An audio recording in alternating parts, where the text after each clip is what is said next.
ايه هو الشخير من الناحية الطبية؟ هو الصوت اللي بيصدر أثناء النوم بسبب اهتزاز الأنسجة الرخوة في الحلق.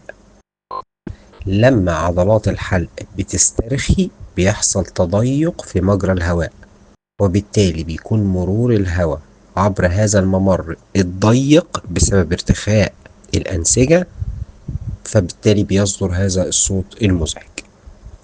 أسباب الشخير كتيرة، منها عوامل تشريحية، على سبيل المثال تضخم اللوزتين، انحراف الحاجز الأنفي، زيادة الوزن اللي ممكن تضغط على مجرى الهواء، برضو وضعية النوم على الظهر، واحتقان الأنف بسبب الحساسية، وتناول الكحول والتدخين، كلها عوامل ممكن تزيد من حدة المشكلة.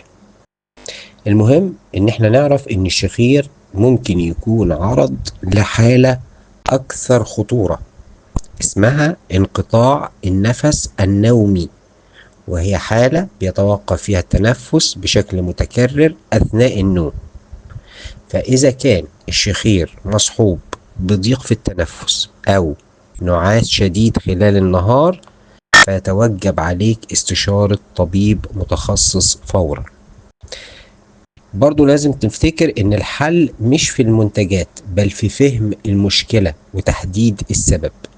في خيارات كتيرة متاحة بتعمل على ترطيب وشد أنسجة الحلق المرتخية، وبالتالي بتساعد في فتح مجرى الهواء وبتقلل المشكلة. أيضا بعض التغييرات البسيطة في نمط الحياة، على سبيل المثال إنقاص الوزن، محاولة النوم على الجنب، ممكن تساعد برضو في تخفيف الشخير.